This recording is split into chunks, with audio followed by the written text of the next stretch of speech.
Sport Santé vous est présenté par l'hôpital de la Tour. Votre santé, notre passion.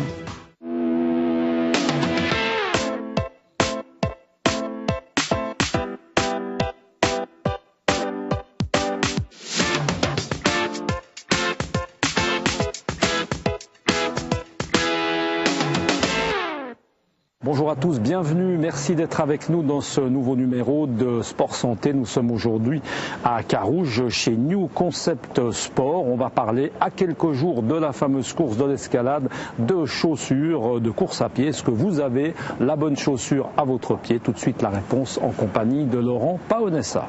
La course à pied est sans doute un des sports les plus populaires, les plus libres, mais également un des plus traumatisants.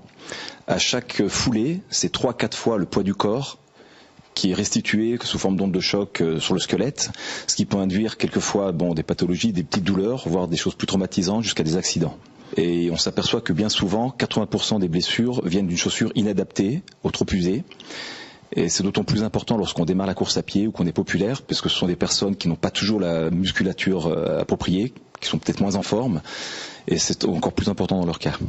Il existe sur le marché beaucoup de modèles, nous avons une douzaine de marques différentes, ce qui induit pratiquement une 50aine de modèles, mais chaque modèle est adapté au pied de la personne. Donc nous partons dans une analyse, on va d'abord partir du pied de la personne, la forme de son pied, ensuite la forme de sa foulée, à chaque fois que le pied va toucher le sol, et suite à cela, on va essayer plusieurs modèles, et c'est en fait le pied qui est intuitif qui choisira le modèle adapté le mieux.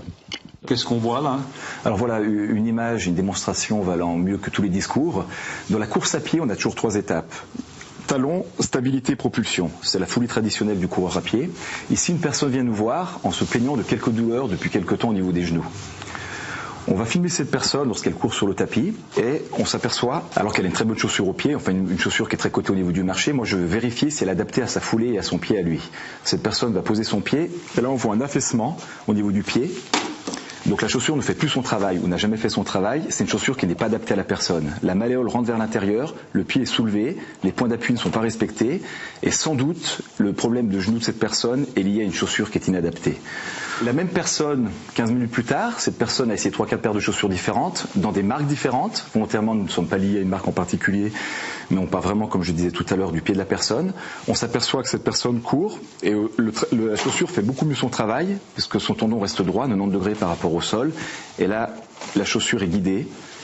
La personne est venue nous voir 3 semaines après, et miracle, il n'y avait plus de pathologie, ni de bobo, ni de douleur au genou.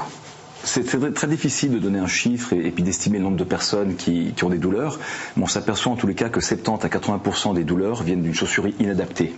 Ce monsieur va attaquer à l'extérieur. Avant de poser son pied gauche, on va voir que là, il aura une tendance à user la chaussure du côté extérieur. On parle dans le jargon technique de supination.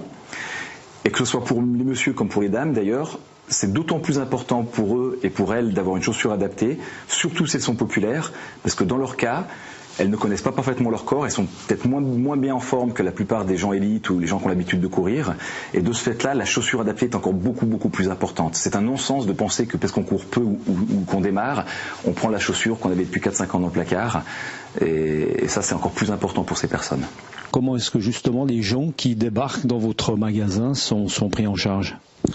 Alors on va passer par 3 étapes en fait. On commence par un premier questionnaire où on demande à la personne combien de fois elle court par semaine ou par mois, quelle est sa régularité de course, sur quel genre de surface, sur le bitume, dans la forêt, sur un parcours Vita. Ensuite, on lui demande si elle a des pathologies ou des douleurs particulières qui l'amènent à venir nous voir ou c'est uniquement par rapport à un changement de chaussure qu'elle pense. Et puis on rentre ensuite dans l'analyse proprement dite. D'abord, grâce à un miroir podoscopique, nous allons définir quels sont les points d'appui de son pied. C'est-à-dire qu'il y a un miroir qui va définir la forme du pied. Est-ce que le pied va être plutôt universel, plutôt cambré ou plutôt affaissé? Dans un deuxième temps, on va passer sur un tapis de course où là, pendant 1 minute, on va faire courir la personne.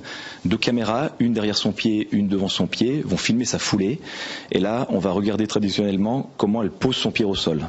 Est-ce qu'elle va plutôt être neutre, plutôt, comme on l'a vu tout à l'heure, aller vers l'intérieur du pied, c'est-à-dire en pronation, ou plutôt vers l'extérieur, c'est-à-dire en supination? On regardera également les genoux, voir si les genoux se rapprochent ou s'écartent, ce qui peut induire également un certain nombre de douleurs.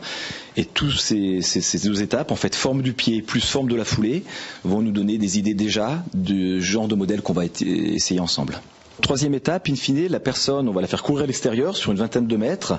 Et là, avec notre œil d'expertise, on va regarder de manière très guidée si la chaussure fait bien son travail. Et la seule chose qu'on demande à la personne, c'est de sentir sur le confort et puis de voir là où elle est le plus à l'aise.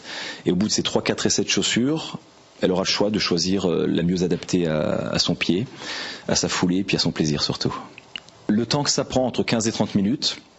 15 à 30 minutes pour plus avoir de bobos, en avoir moins, je pense que c'est justifié.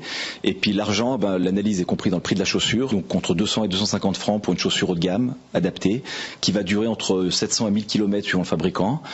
3 ans maximum, parce que ce sont des mousses EVA qui ont une durée de vie limitée, malheureusement. Même une chaussure non utilisée dans un placard, elle serait obsolète au bout de 3 ans.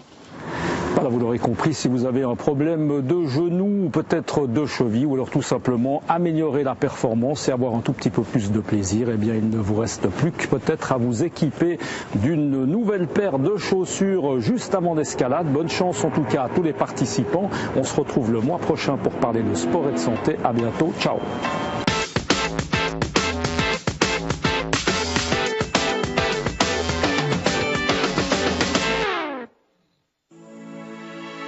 Sport Santé vous a été présenté par l'Hôpital de la Tour.